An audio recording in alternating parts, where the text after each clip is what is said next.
Bonsoir à tous, bonsoir les pleureurs, bonsoir au Chao Mao. C'est tout un plaisir pour moi de pouvoir reprendre les tests. Si vous me permettez, je vais commencer et mon texte a pour titre « Le choix de l'époux ».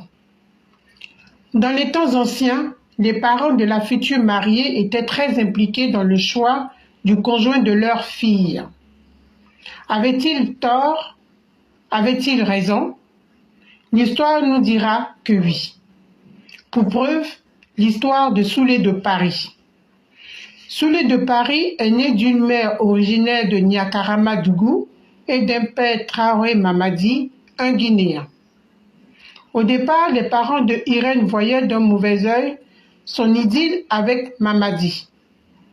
De cette union naîtront des enfants dont Soulé Traoré, dit Soulé de Paris. Le père de Soulé est putschiste et son fils est violeur. Comme quoi, l'on peut hériter de l'infâme de son géniteur. Pédiala Irène a-t-elle été heureuse dans ce mariage? L'on ne le saura pas.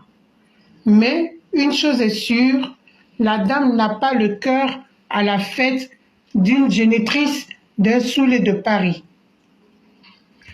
Elle est du Nord, et l'éducation du Nord interdit à l'enfant d'être mal poli envers les aînés. Est-ce à Pédiala la faute? Toujours est-il que Soulé est un enfant qui devrait voir un psy, car ses parents maternels n'ont eu de cesse de lui rappeler son origine guinéenne. Cela laisse des séquelles psychologiques à un enfant qui s'entend dire « tu n'es pas des nôtres ». Ce trouble psychologique poussera Soulé de Paris à violer une fille, à Niakara. Aujourd'hui, il défend le diable et se bat pour une cause indigne en vociférant ça et là. Soulé claudique. D'aucuns racontent qu'il avait été défenestré par sa femme camerounaise. Qu'est-ce que peut pousser une femme à un tel acte?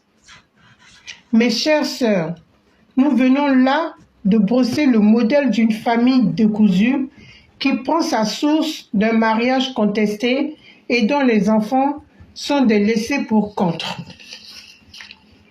N'importe quel enfant aurait réussi en France s'ils avaient eu la même chance que Soulé de Paris. Le pauvre homme se vante d'être français. Mais si être français était une chance, alors Soulé est le moins chanceux, et tous les Ivoiriens franco-guinéens. Merci. Un test proposé et coécrit avec Madame Blanc et Mère Nefertiti. Je suis très contente encore une fois pour la reprise des textes. Merci encore à tous pour votre soutien. Que Dieu protège notre cher président Ado dans sa grâce, la santé et la longévité. Vive les EPV, vive le Prador, vive la Côte d'Ivoire. Merci, à bientôt.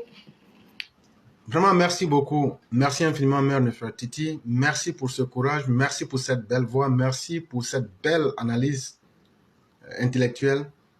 En tout cas, à un certain moment du cheminement de notre existence, quand tu vois que chaque jour que tu te réveilles, toi, tu n'arrives pas à poser une bonne action. Tu ne fais qu'encourager le mal. Tu dois même poser la problématique de ta propre vie. Est-ce que ta vie n'aura pas été un échec? Est-ce que ta vie n'aura pas été une totale perte? Et qu'est-ce qu'on veut véritablement laisser? Surtout que l'individu, même encore des enfants, qui ne sont pas en train de copier les bons modèles. Parce que, ayant eu des parents défaillants.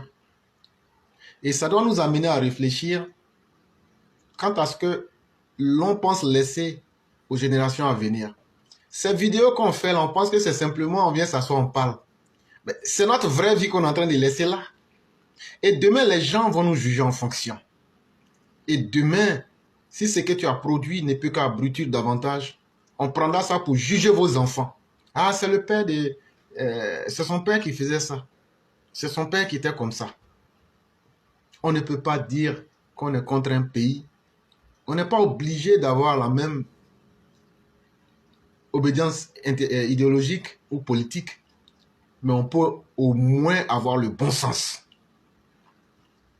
Mais chaque fois, depuis des années, être là, à Paris où il y a une paix, et encourager le désordre, la violence dans un autre pays, et dire que ce pays-là est dans notre pays, c'est la chose la plus inconséquente.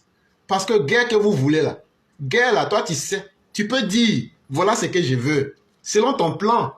Mais toi tu ne connais pas la réaction de celui que vous allez attaquer. Parce qu'une guerre là, c'est facile à commencer, mais tu ne sais pas comment ça va finir. Parce que vous pensez, vous allez venir enlever à Ouattara, ça va quitter. Mais et sinon on dit on va gâter tout pays là. Voilà, c'est ça aussi. Vous avez votre plan, mais vous ne connaissez pas les plans des autres. Donc dans la vie là, il faut savoir garder raison. Et je le dis et je ne vais jamais cesser de le dire. Tous ceux qui sont en train d'inciter au message de désordre, les fauteurs de troubles, tous ceux qui sont là, demain là, ces messages-là, même si l'autorité aujourd'hui ne prend pas les moyens pour vous contraindre à comprendre, tôt ou tard, il viendra un jour où la conscience collective de l'humanité retiendra que vous avez été des poubelles dans votre vie. Parce que le meilleur témoignage, c'est ce que vous avez laissé à travers les vidéos que vous avez eu à faire. Et donc, faisons beaucoup attention. Il est dit comme ça qu'un être humain, quand toi-même tu te réveilles et puis tu as envie de dire quelque chose, mais tu sais que ce que tu as envie de dire là, ça ne va pas être utile là. On dit il faut fermer ta bouche. Parler là, c'est facile, tout le monde peut faire, mais ce n'est pas joli avec tout le monde. Et donc, il faudrait que cela fasse cas d'école pour que les gens apprennent à être un peu intelligents sur la toile. Les autres prennent la toile aujourd'hui pour évoluer. Nous, on prend cela pour faire notre involution, pour descendre dans le bas astral. Et ça fait honte quand on voit certains qui sont devenus des champions même de la bêtise sur Internet, comme les Soulés de Paris et autres. Et donc, merci beaucoup, cher mère, d'interpeller cet inconscient notoire et nocif et toxique. On espère bien que peut-être que ça va lui servir, mais il allait tellement loin dans ses iniquités qu'on se demande si l'individu même peut encore changer.